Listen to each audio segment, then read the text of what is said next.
since we have only COVID patients in the unit, but we still need to know about them, so let's talk a little bit about them. So they come in this nice case. We did upgrade within the past couple of years to the Medtronic unit that looks like this. Let me show you here a little closer. So you have a power button right here. Let's go ahead and turn it on so you can see what it looks like.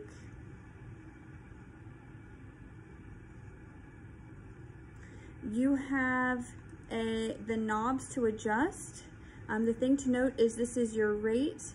Your top dial here is specifically your output for arterial only, and the lower one is for ventricular output. Down here you could adjust for your sensitivity. If you can see there on the screen, it says sensitivity. You have a pause button. You could use that if you were trying to assess their underlying rhythm. And you do also have a lock function. So if you wanted to go on a transport or something where you had the unit in the bed with the patient and you didn't want the dials to get accidentally bumped, you could lock that out. Or if you were afraid maybe a family member or somebody might adjust the settings, or for whatever reason, you could lock this out as a safety measure. You can change the batteries by flipping it down here and pushing this button. So they pop out right here. It runs on AA batteries. If you note, the unit does stay on, so you do have a short time frame to do that, and it's blinking, letting you know that it's open as a safety measure as well. So you have some time to change those out, but don't fool around, get to it, and then push that back in. And it does let you know what your battery life is right on the screen when you're using it. So when you need to adjust something, you just turn these. Something also to note, it's almost always going to be in your ventricle. Cath lab does insert these at our hospital in the cath lab for our temporary transvenous pacers. It gets floated by a balloon into the right ventricle until they either don't need it anymore or until a permanent pacemaker is placed, depending on what the reason is. So then you would see here, depending on which one they're using, which is almost always going to be in the ventricle, like we just said, it would be plugged into this side here with the V on it, and I'll show you where that would be.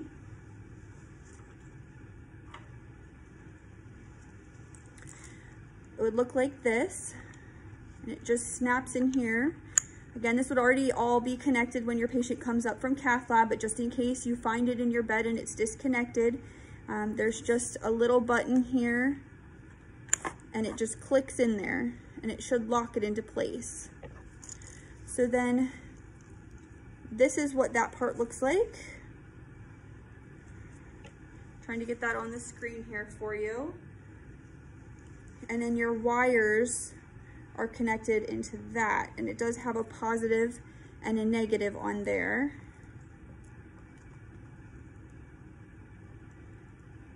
And then this is what's actually in your patient's heart. So when you get your patient from the cath lab, you should note that there's markings on here, just like if you had a swan. Let me try to get you a close up here, if you can see. And then the blocks are measured in the exact same way. You have the big blocks, that's 50. Let me see if I can get to that for you here.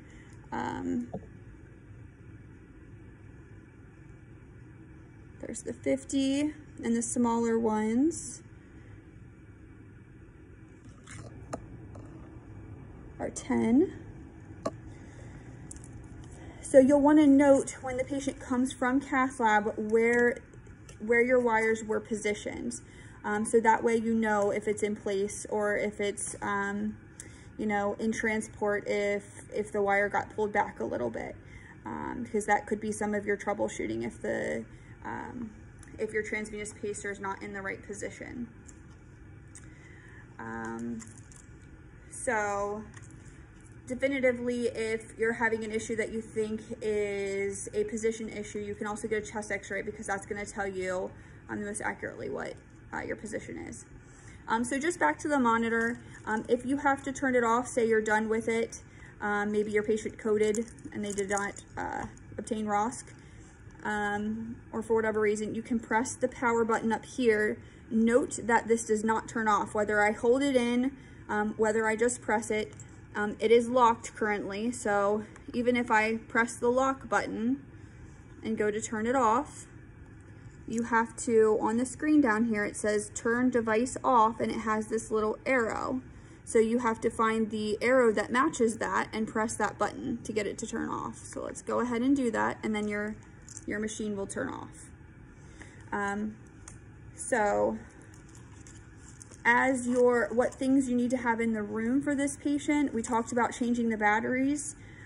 You should make sure that you have a set of batteries in the room. You don't want to find out that your device is running low on batteries and then go run for them and maybe get caught up because something else happens. Maybe another patient decides to code right when that happens, and that's not your priority at the moment, so you forget all about it.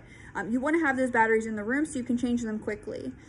So make sure you have AA batteries. And the nice thing about the cases that these come in, I'll show you, typically they already have batteries stocked in them. I'm not sure why this case doesn't, maybe because it's for education, but it has a slot for 4 spare batteries. It only takes 2, but it has a slot for 4 spare batteries, so that's nice. And it's good practice just to have those in there, and they'll be ready to go for when you need them.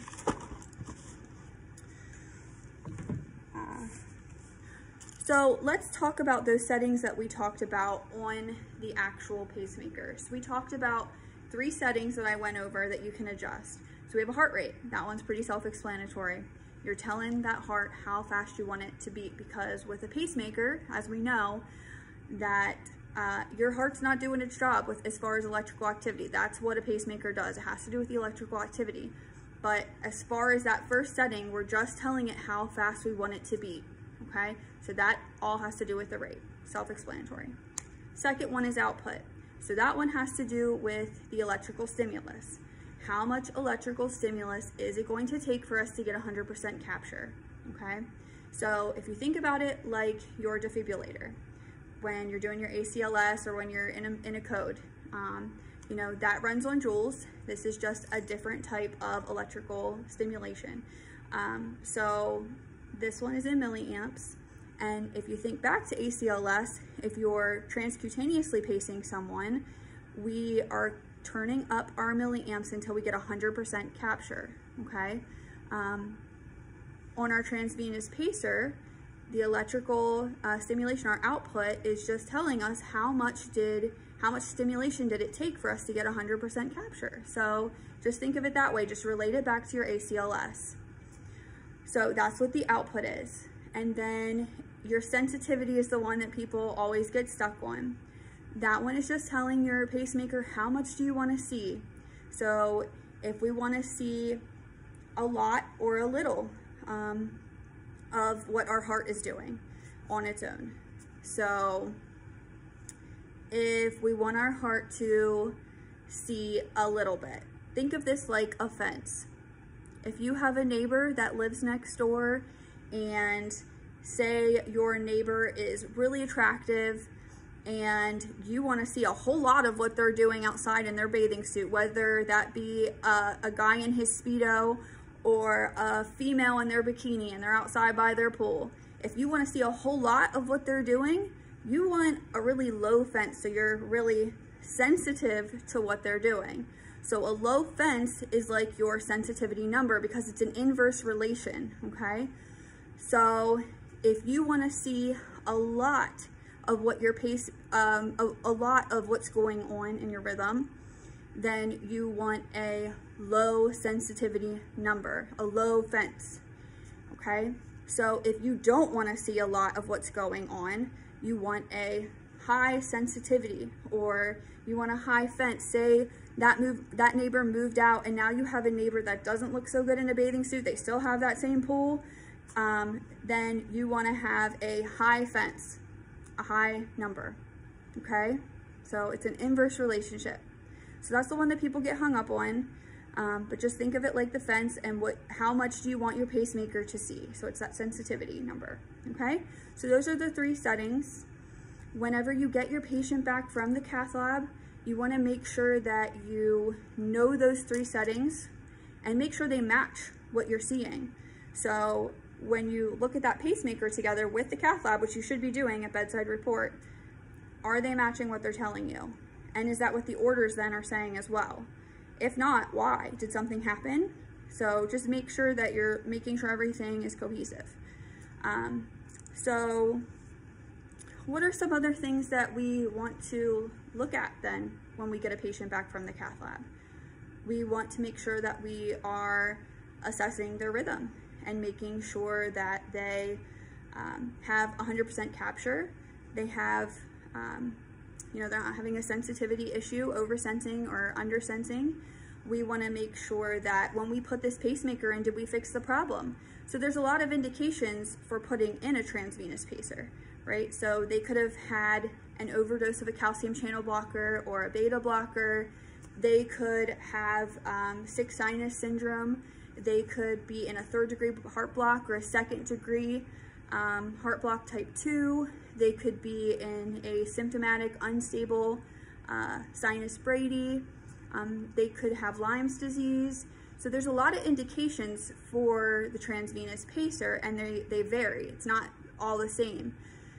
So if we put this pacemaker in and the patient was symptomatic, they were short of breath, they were dizzy, did we put this pacemaker in? We should be assessing, if we put this pacemaker in, did those symptoms get better? So what's their response to this? Are they still dizzy? Are they still short of breath? Did we fix the problem? Did we not? We should also be assessing their site. So we want to, again, look at the markings on our pacemaker wires and make sure that that's staying consistent. We want to assess the site for any signs of bleeding, infection, redness, all those, signs that we are quite aware of for infection. We want to make sure the patient's not bending their arm. If it's in the brachial, they can also put it in at the neck, they can put it in the groin. So if it's in the groin as well, we want to make sure they're not bending their groin. Because what can that lead to? That can lead to position problems inside the heart. So we want to also make sure we are assessing for complications for these patients. We want to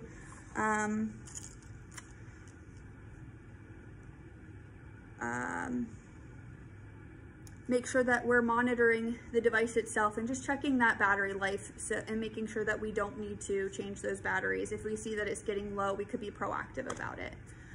So we talked about, making sure that we are watching for signs of complications and intervening, if we need to do so. So what are some of those complications? Let's talk about those.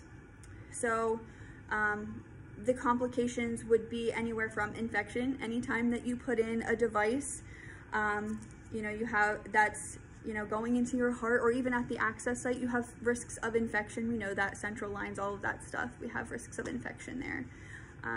We take precautions to cut down those risks, but they're still there.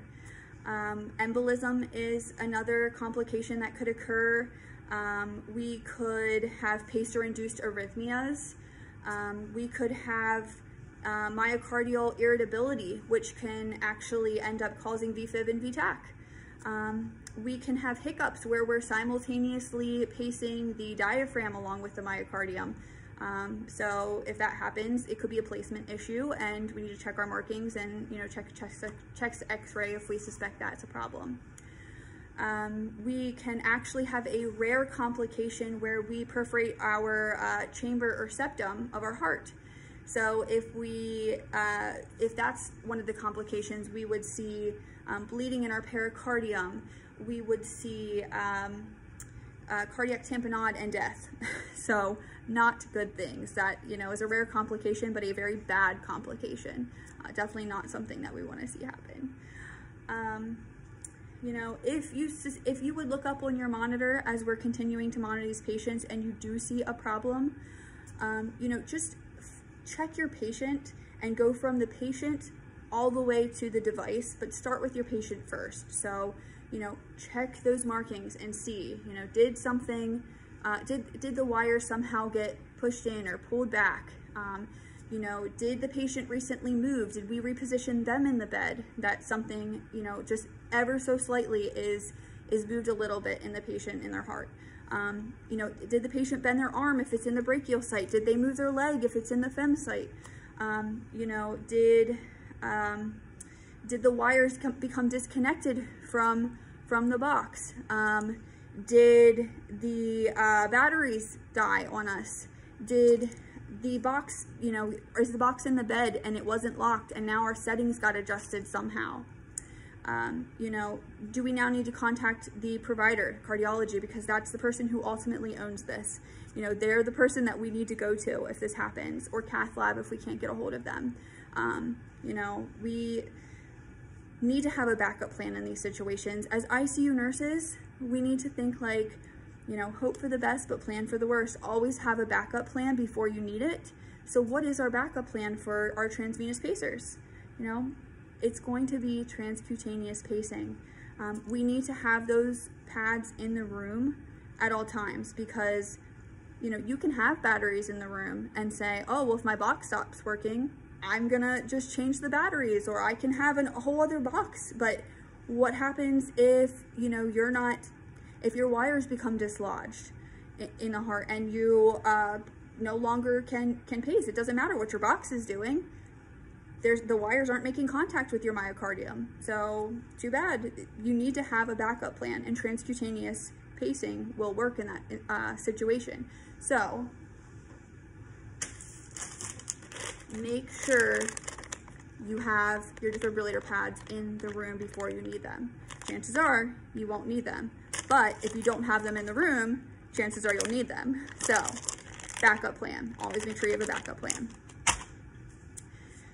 So let's talk about some scenarios here.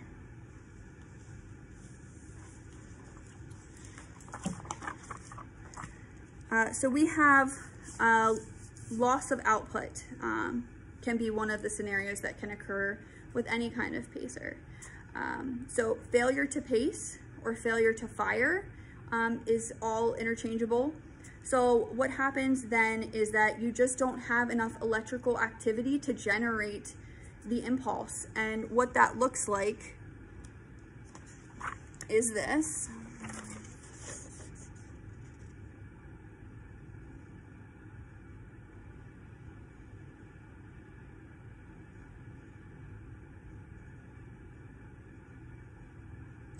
So we have the output here, and then we don't have it anymore. We have intrinsic beats. Okay? So this is different from failure to capture. So this could be that, you know, your batteries died. This could be that, you know, maybe your pacemaker, maybe it got unplugged. You know, that would be where you're troubleshooting.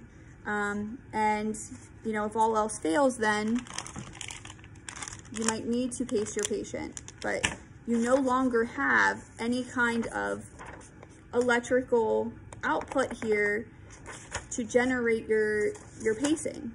So you need to be checking from your patient all the way to your box. In this case, this is what we were talking about following from the patient to your box, because here you had capture. I mean, you can try turning up your output if everything seems like it's working and see if that is the case, but it doesn't seem like that's the case here, because if that was the case, you would see a pacer spike.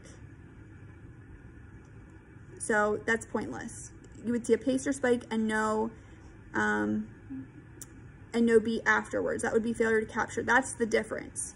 So this is a problem with your box. So something is either disconnected, your machine is not working, your batteries are dead, there's a problem with the pacer itself, or maybe your wires are disconnected. But in this case, we need to be checking placement of the wires, our markings. We need to be checking the box itself, and if all else fails, transcutaneously pacing the patient. So that's our first scenario. And then, like I said, that's different from failure to capture, where you have paced beats. So you have a pacer spike and capture. And then you have a pacer spike and no capture. So you don't have 100% capture here. This is where it would be appropriate to turn up your milliamps until you get 100% capture. So that's the difference between loss of output and failure to capture.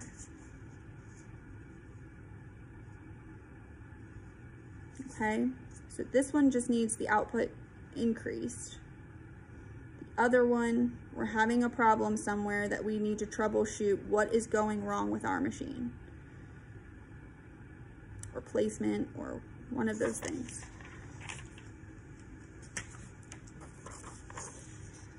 Failure to sense can be two different ways. So this one is undersensing. This is the more frequent way that we see it. So you have a pacer spike with a beat, with captured beat afterwards. Then you have an intrinsic beat right after that the pacemaker failed to sense. Okay, it's not seeing enough. Our fence is too high. So you have a pacer spike in the middle of our intrinsic beat, okay, because it did not see it. So we need to then, if our fence is too high, we're not seeing it, we need to lower our sensitivity in this case.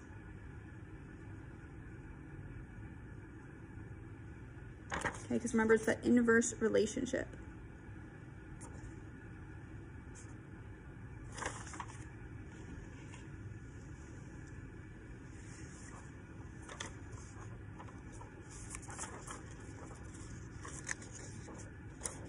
Failure to sense, oversensing. So in this instance, it is detecting artifact and thinking it is P waves. It's seeing too much, okay? So our fence is too low. We need to increase our fence. We need to increase our sensitivity, okay? Because it's seeing too much. Thinking artifact is P waves, okay?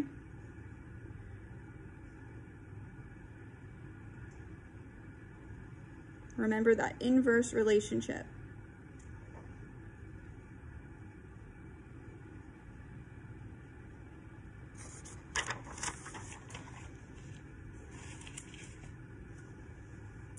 Okay, if you guys have any additional questions about transvenous pacers, please let me know. I will get you resources. I can even get the transvenous pacer for you guys to play with. So just let me know. Thanks.